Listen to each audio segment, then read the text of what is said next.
Na hát hello mindenkinek, újra itt vagyok, Csabi vagyok, és ez egy érdekes videó lesz, nem tudom, hogy ez hogy fog sikerülni, és nagyon jól nézek ki. Szóval ez egy cosplay videó lesz, ugyanis jövő héten az október 7-én lesz a Mondokon Budapesten, és oda egy Vaporeon cosplay-el készülök már így kb.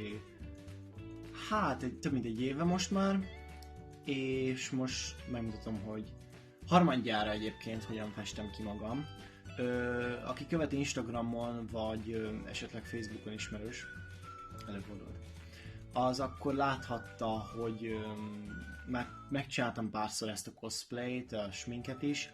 A legelső az elég érdekes volt, akkor inkább csak itt az arcom alsó része volt kék, illetve itt a homlokomnál, meg így ilyen nem tudom, hogy mit akartam ebből kihozni. Az előzőnél teljesen kék volt az arcom, a füleimet is be kellett volna festenem, de hát azt elfelejtettem egy kicsit. És majd, hogy nem beleolvasok a háttérbe a kék pólómmal. Egyébként egy nagyon egyszerű cosplayt összehoztam, kicsit ilyen humanoid az egész magában. Világos kék nadrág, világos kék póló, fehér mellényemet húzom fel, illetve ilyen kötések, meg ilyen csuklóvédő, meg világos kék gumikesztyű, meg minden. Szóval így egész jó. Úgyhogy úgy döntöttem, hogy nem lesz teljesen kék az arcom, hogyha már humanoid, hanem akkor csak kicsit kék lesz. És hát érdekes lesz, nem tudom, hogy mire számítsatok. Én sem tudom, hogy mire számítsak.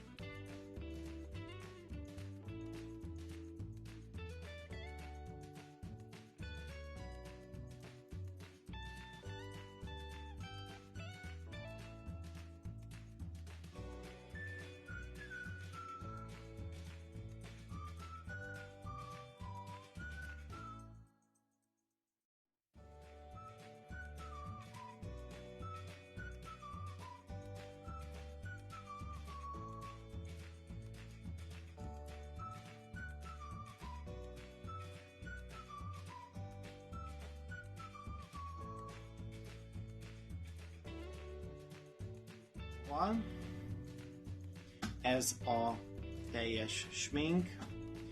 Hát a fülek azok itt meg kell javítani, meg kilátszik a drót nagyon.